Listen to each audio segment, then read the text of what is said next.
दोस्तों, जर्मनी के chancellor Olaf शलोस जो है वो दिल्ली में है और बड़ा टाइट शेड्यूल है जी इंडियन लीडरशिप का। अभी मैं डॉक्टर जयशंकर भी कुछ घंटे पहले ही इंडिया पहुंचे हैं। वो ब्रिक्स प्लस समिट में थे, उससे पहले खैर मोदी साहब एक दिन पहले पहुंच गए थे। और अब एक इम्पॉर्टेंट डेवलपमेंट जो आई है कि जर्मन जो बिजनेसमैन है वो बड़ी तादाद में इंडिया में है। जो इंडिया जर्मनी के जो स्ट्रेटेजिक मामलात हैं, यह दोनों ममालिक किस डायरेक्शन में जा रहे हैं उस पर बाद में बात करेंगे। लेकिन इम्पॉर्टेंट इस वक्त चीज़ ये है जो मेरे लिए पॉइंट ऑफ कंसर्न है as a student of strategic studies कि इंडिया जर्मनी जो है उनकी जो डिफेंस पार्टनरशिप है वो बहुत तेज़ी से बढ़ रही है और जर्मनी ने इंडिया को स्पेशल स्टेटस दे दिया मिलिट्री परचेज के लिए। अच्छा, अब सिचुएशन क्या है? जर्मन्स के मुंह में पानी आता है जब वो देखते हैं कि इंडियन प्राइम मिनिस्टर जाता है जाके फ्रांस से चीज़ें खरीद लेता है। ठीक है जी। अब फॉर एग्जांपल जर्मनी की एक कंपनी है TKMS, वो एक स्पेनिश फर्म है नवांतिया, उनके साथ compete कर रही है बिकॉज इंडिया को 6 सबमरीन चाहिए जिनकी हजारों करोड़ रुपए जिनकी वर्थ है।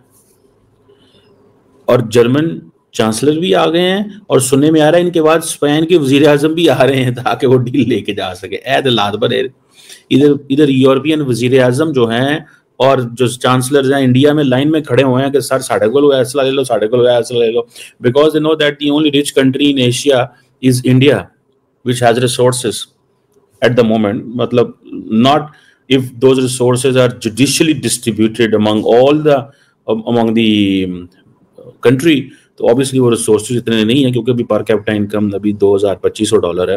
बट द क्वेश्चन इज के on the contrary what India needs is के अब इंडियन गवर्नमेंट अपने डिसीजन मेकिंग प्रोसेस में एक चीज आपने नोट की है, अगर नहीं नोट की तो मैं आपको बता देता हूँ।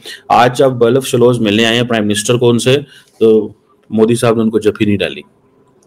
ये मोदी साहब का क्राइटेरिया है, आपको पता है ना इन चीज़ों का कि ये मोदी साहब का क्राइटेरिया है। मोदी साहब ने जब किसी को बहुत ज़्यादा लाड़ियाँ करनी हो, उसके साथ ज़्यादा करीब रहना हो, उसको जफ्फी चुप्पी डाल देते होते हैं, वो इतना को वो कर देते होते हैं। लेकिन क्वेश्चन ये है कि इन्होंने जफ्फी नहीं डाली। ठीक है, सो इट मीन्स कि जर्मनी को तो कोई डील शील नहीं मिले। ठीक है, यहाँ फिर ये है कि only time will tell deal मिलनी है या नहीं मिलनी। बट फॉर अ मोमेंट कि जर्मन जो है, अच्छा जर्मन बिजनेसमैन भी सारे बैठे हुए हैं, लेकिन जर्मनी का जो मेजर फोकस है वो इंडिया की फौज, नेवी और एयरफोर्स है। और ये जो टाइज हैं इतनी को मजबूत नहीं रही माजी में, बड़े छोटे लेवल पे पार्टनरशिप रही है। ठीक है जी। अब प्रॉब्लम क्या है? प्रॉब्लम ये है कि जर्मनी वो मुल्क है यूरोप के अंदर जो यूक्रेन की जो वॉर हो और चाइना की जो असर्टिवनेस है उसके ऊपर बात करता है इंडिया के साथ। सो जर्मनी जो है वो पॉलिटिकली यूरोप में अमेरिका बनना चाहता है। ठीक है, और इन अमेरिका को जर्मनी से वो प्रॉब्लम्स नहीं है जो अमेरिका को फ्रांस से मसले हैं। ठीक है जी। अब इंडिया के साथ जो मिलिट्री इंटरेस्ट बढ़ा रहे हैं, ठीक है जी, अब वो कहते हैं कि जर्मनी के अंदर there is a political will. क्या है? पॉलिटिकल विल है। लेकिन मैं आपको बताऊं, जर्मनी इज लेट। जर्मनी ये जो पैराडाइम शिफ्ट की बात कर रहा है ना, that there is a huge paradigm shift, Germany is late. Germany late हो गया भाई, और वो इस चीज में लेट हो गया कि फ्रांस ने ये मार्केट ऑलरेडी कैप्चर की है। अमेरिकन का असला तो ऐसा है कि इंडिया चाहता है कि मैं लूं हर कीमत पे, जो मर्जी हो जाए। ठीक है जी।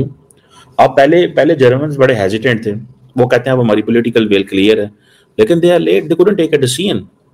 जर्मन जो है जो हुकूमत है उनको they should have taken a decision earlier.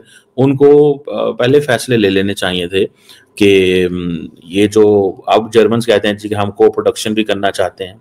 ठीक है जी, हम मिलिट्री एक्सरसाइजेस भी करना चाहते हैं, मिलिट्री के विजिट भी कराना चाहते हैं। तो ये एक आसान चीज़ नहीं है। जर्मन एयरफोर्स जो है वो बहुत सारी इंडिया के साथ ड्रिल्स में हिस्सा ले रही है, लेकिन at the end of the day याद रखिएगा कि जर्मन एयरफोर्स जो है वो जो भी करे, इंडियंस अब जब राफेल ले बैठे हैं, ठीक है जी, अब जर्मनी को ख्याल आया, अब जर्मन चांसलर आ जाएंगे, वो यही कहेंगे कि हमसे जो है वो सबमरीन्स लो। जर्मनी कहता है जी इंडिया हमारा नेचुरल पार्टनर है। ठीक है जी।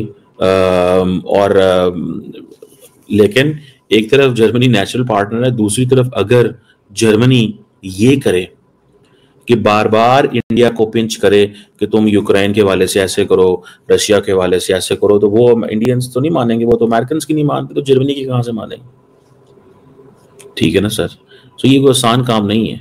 अगर आप थोड़ा सा पीछे चले जाएं तो जर्मन इंडिया जो डिफेंस रिलेशन है, they have been very minimal. ठीक है जी। और